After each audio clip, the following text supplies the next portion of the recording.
How y'all doing? Good, man. What's your confidence level that a ceiling tile is not going to fall like that? I was looking up. I was making sure that I had extra tile up today, man.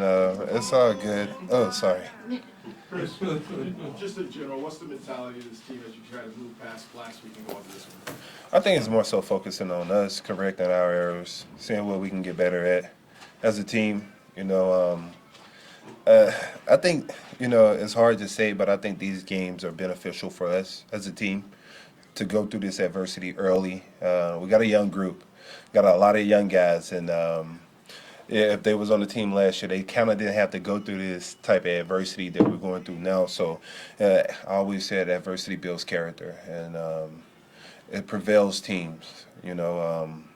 Tough times make tough people. So we're in a tough situation right now, coming off back-to-back loss. Haven't had those in over a decade. I haven't been here for a back-to-back loss. So spirits are good. Spirits are good. I think right now it's sharpening the mind, making sure we up in our game, making sure we looking in the mirror at our own game, seeing what we can get better at, and then executing what is a drill, a play, executing at a high, rapid pace, and by the end of this week, we'll be where we need to be.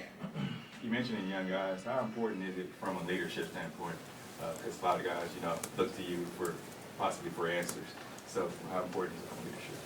Listen, I don't think no one really have the correct answer for this. Yeah.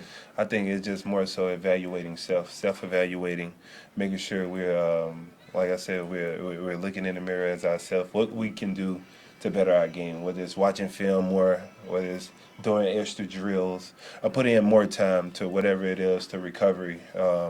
Just the little things. We're not far off where we want to be as a team. You look at the games we played, we've been right there mostly in every game. So, right? So it's just the little detailed things that we can kind of fix as individuals that can help us as a whole. Even though the Patriots have only won 3 games, what makes Belichick so dangerous as a coach? It's a well-coached team, and they're defensively built. And you look at the base of their team, they're built to run the ball, hardcore physical team, old school type of team. You don't kind of have that in the league these days because most of the league is about passing yards nowadays. But that's a physical team built off of their defense and and running the ball. So that speaks for itself. Type of coach Belichick is hardcore physical. Hard-nosed coach. Been in this league for a while. Got much respect for him and the way he's prevailed as a coach, and how he's been such a generational coach in this league. For a decade or even longer, Coach Belichick has been a successor in this league. Chris, would you say, is it fair to say that the emotions after that game were a little different than anything you've encountered in the NFL? Just the way you guys felt, and Andy and Patrick, everything? I think anytime you take a loss, there's high emotions.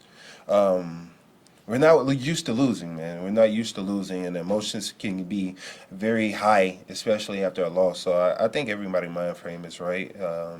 Everybody just as competitive as we got a competitive locker room, whether it's the coaches, players, we're all competitive, right? So when we take a losses, we hold it dear, and we got to look for a way to bounce back this week.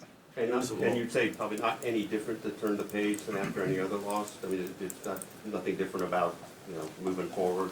You always got to move forward. This is a week-to-week basis, man. It just happens so fast with this week, man. And you got one game, then you got one day off, and then the next day you got to start preparing for the next week of the next coming team. So you don't really have time to kind of linger on a loss, right? It's all about moving forward.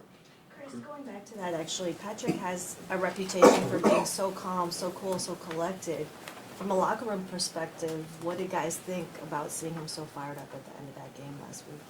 It's just the drive of Patrick, man. We're all competitive. We all feel a type of way.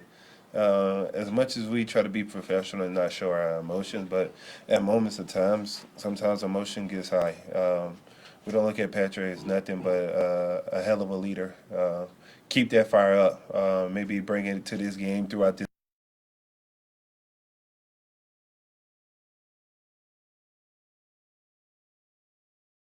You and Joe on the sideline, people make a big deal about that. But what should they make out of that? Nothing, just two competitive spirits having a conversation.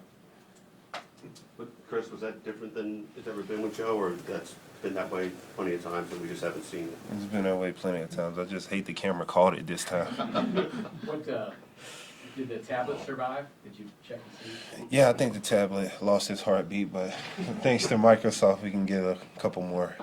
Chris, one of the things, you guys right now are minusing turnovers, right? And offenses probably turned over more than they wanted. You guys probably haven't forced as many turnovers as you wanted. Turnovers probably have a little bit to do with luck here and there, with the way the ball bounces or whatever, but what can you guys do to try to create more turnovers as a defense? Fly around, be a little more physical on our end as front four. And we got to create them. You know, they don't come to you. We got to create them. We got to put ourselves more in situations to create turnovers. Chris, Last two. what impresses you about the way L'Jarius has been playing this year? Well, you just turn on the film. I think everyone can attest to this. I mean, he's been following around the best receivers. You look at it, every game we've played and what the best receiver has done. Look at last week, following around 14. Look at a couple weeks ago, he followed around Tyreek. He's been doing it consistently throughout this year, following around the best receiver and holding his own. And that just speaks to attest to his game, how he's been able to progress throughout not only last year but to this year, and how he's going to continue to progress. And it's not just a week thing. He's been doing it the whole season. So he's been a huge pivot for us in this defense this year. Is there a certain appreciation considering you often get a lot of the attention to go up against the best because the way they move guys around? Is there a certain appreciation personally knowing the difficulty of that assignment? Listen, I'll say it any day. Playing DB is one of the most toughest positions in the league because you're going against guys that run a 4-3 and you don't know where they're running to, right? So when you don't know where they're running to, you got to mirror that.